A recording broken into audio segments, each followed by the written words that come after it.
안녕하세요. 닥터정입니다. 오랜만에 뵙겠습니다. 오늘은 혈당 스파이크 없는 식사법에 대해서 소개해 드려 볼게요.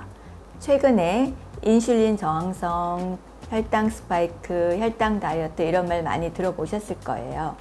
건강에 관심이 많은 4050 뿐만 아니라 2030에서도 주목하고 있는 주제입니다. 사실 저도 혈당 스파이크가 있었던 당뇨 전 단계 환자인데요. 저처럼 혈당 관리가 필요하신 분들이거나 건강한 식습관을 찾고 계신 분들에게 도움이 되는 영상을 준비했습니다.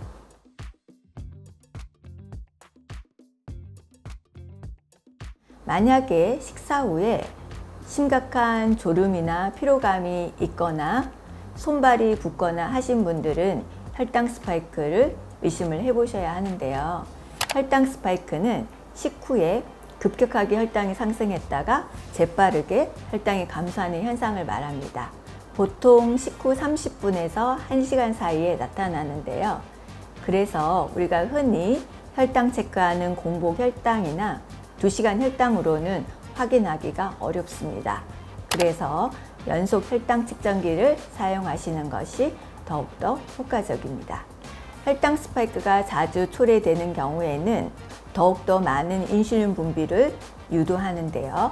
그러면 장기간 반복적으로 이런 현상이 있을 경우에는 인슐린 저항성이 생길 수 있습니다.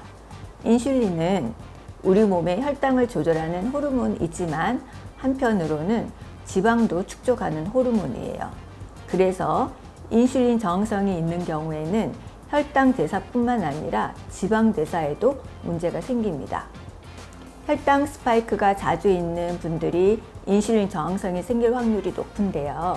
인슐린 저항성이 있는 분들이 단기간에 다이어트를 하시는 경우에는 지방 대사에 문제가 생겨서 지방 대신에 근육이 감소하게 되고 운동을 하여도 근육이 잘 생기지 않아요. 뿐만 아니라 담석증이 발생할 확률도 높아지고 갑상선 문제가 생길 수도 있고 게다가 콜레스테롤 수치도 증가하게 됩니다. 따라서 혈당 스파이크와 인슐린 저항성을 개선을 해야만 우리가 다이어트 효과를 극대화할 수 있고 기초대사량도 올리고 체중도 감량할 수 있게 됩니다. 혈당이 급격하게 오르면 혈관 내피세포에 손상이 생겨요. 이런 현상이 장기간 이어진다면 우리가 알고 있는 당뇨병뿐만 아니라 동맥경화, 뇌혈관 질환, 심장혈관 질환, 여러 가지 자가면역 질환, 암 등도 발생할 확률이 높아집니다. 최근 연구에서는 치매 역시 혈당과 연관성이 있다고 보고되고 있는데요. 그만큼 혈당 관리는 중요합니다. 특히 다음에 해당하는 경우에는 더욱더 혈당 스파이크에 주의하셔야 하는데요.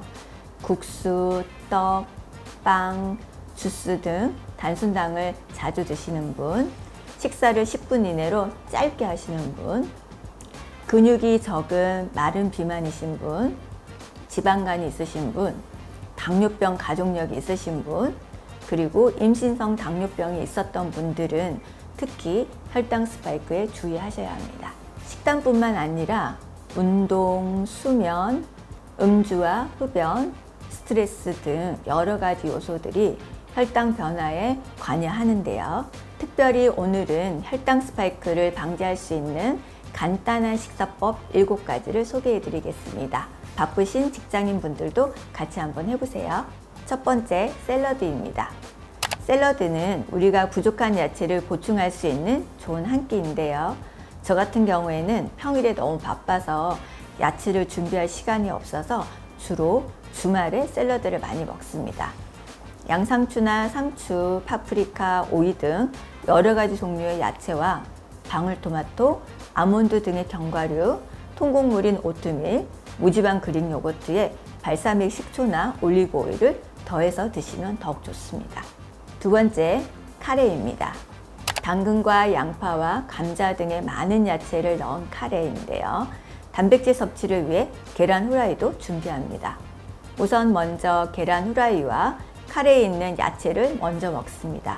그리고 어느 정도 반 이상 카레를 먹고 나서 잡곡밥을 조금씩 비벼서 먹습니다.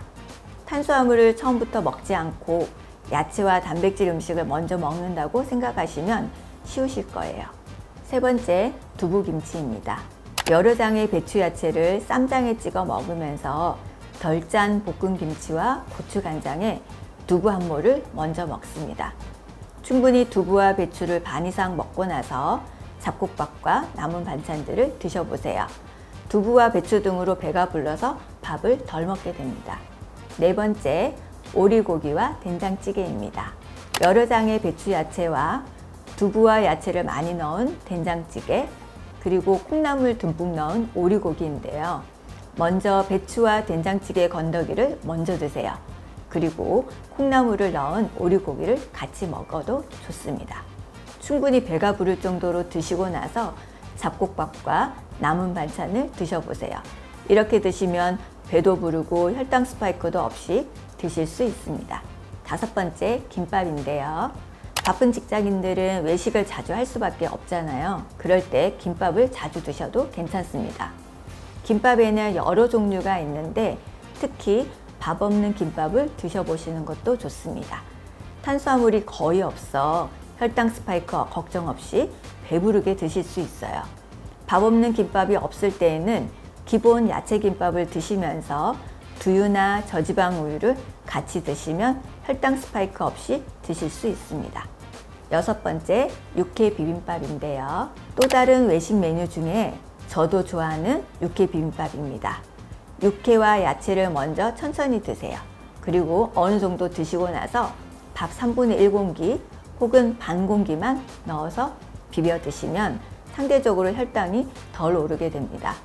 이때 수육을 같이 드시면 더욱 좋습니다. 수육을 먼저 드시고 야채와 육회를 드시고 마지막에 밥을 비벼서 드시면 제일 좋습니다. 일곱 번째, 샌드위치인데요. 빵 좋아하시는 분들 많으시죠? 빵을 드시고 싶으실 때에는 그냥 빵 단품보다는 샌드위치처럼 드시면 좋아요. 빵의 단순당으로 혈당 스파이크가 생기지 않도록 빵 한 면에 딸기잼 대신에 땅콩 버터를 바르고 계란 후라이, 토마토, 상추 여러 장, 오이 등을 올려서 샌드위치로 드시면 빵도 드실 수 있습니다. 이때 좀 더 건강하게 드시려면 통밀빵으로 드시면 더욱더 좋습니다. 이렇게 야채를 먼저 드시고 단백질 음식과 탄수화물을 순서대로 드시거나 혹은 야채와 단백질 음식을 같이 드시고 탄수화물을 뒤에 드시는 이런 식사법을 거꾸로 식사법이라고 합니다. 거꾸로 식사법은 식욕도 줄이고 기초대사량도 올리고 포만감도 오래 유지시켜주고 수면의 질도 올리고 그리고 체중 감량도 도와줍니다. 물론 매일 몇 끼를 건강하게 완벽하게 드실 수는 없어요. 회식을 한다거나 외식을 한다거나 치팅데이도 있지만 다시 일상으로 돌아와 건강한 혈당 스파이크 없는 식사 습관을 가지려고 조금씩 노력하시면 몸의 변화를 느끼실 수 있습니다.